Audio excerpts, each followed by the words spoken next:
तो तवांग झड़प पर संसद के दोनों सदनों में रक्षा मंत्री राजनाथ सिंह ने बयान दिया है। रक्षा मंत्री ने कहा कि LAC पर PLA ने घुसपैठ की कोशिश की थी, जिसे भारतीय सेना ने नाकाम बना दिया। राजनाथ सिंह ने कहा कि हमारा कोई सैनिक का न शहीद हुआ और न ही घायल। रक्षा मंत्री ने कहा कि झड़प के बाद फ्लैग मीटिंग भी हुई।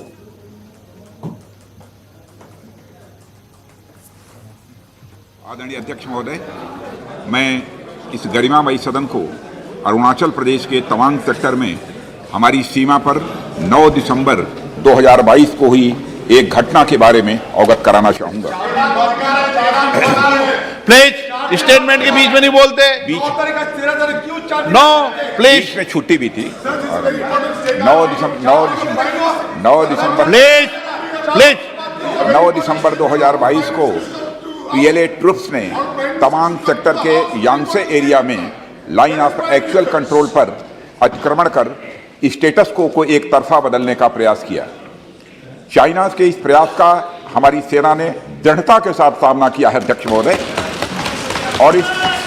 और इस फेस ऑफ में हाथापाई भी हुई है। भारतीय सेना ने बहादुरी से PLA को हमारी टेरिटरी में अतिक्रमण करने से रोका और उन्हें उनकी पोस्ट पर वापस जाने के लिए मजबूर कर दिया अध्यक्ष महोदय।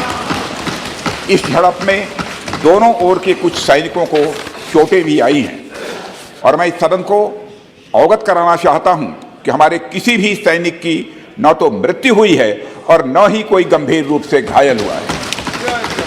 इंडियन मिलिट्री कमांडर्स के टाइमली इंटरवेंशन के कारण PLA सोल्जर्स अपनी लोकेशंस पर वापस चले गए अध्यक्ष महोदय, और इस घटना के पश्चात एरिया के लोकल कमांडर ने 11 दिसंबर 2022 को अपने चाइनीज काउंटर पार्ट के साथ स्थापित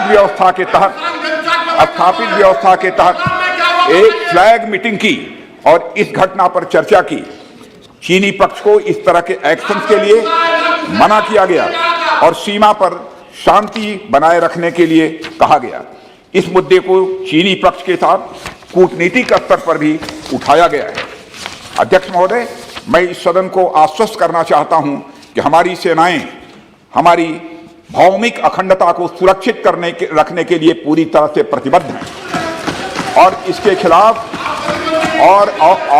खिलाफ किसी भी प्रयास को रोकने के लिए सदैव तत्पर है हमारी भारत की सेना।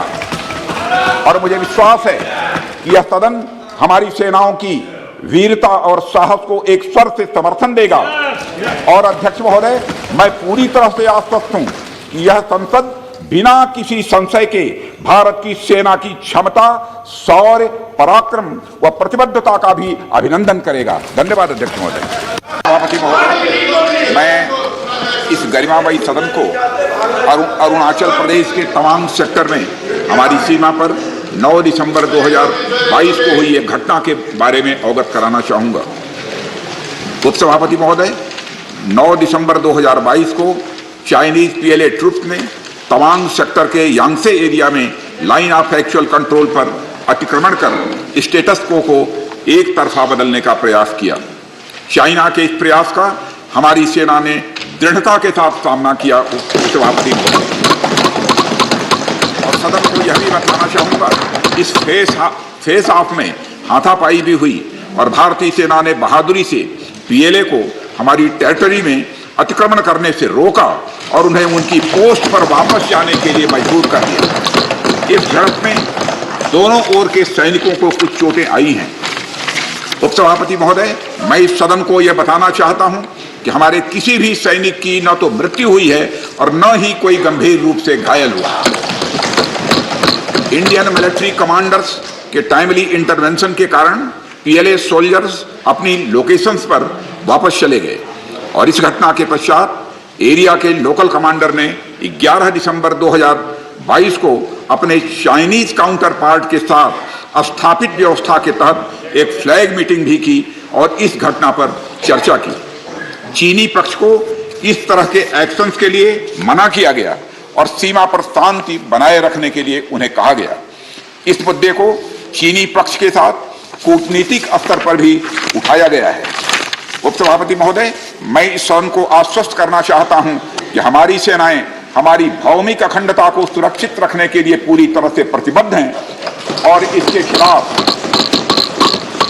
खिलाफ किसी भी प्रयास को रोकने के लिए सदैव तत्पर हैं।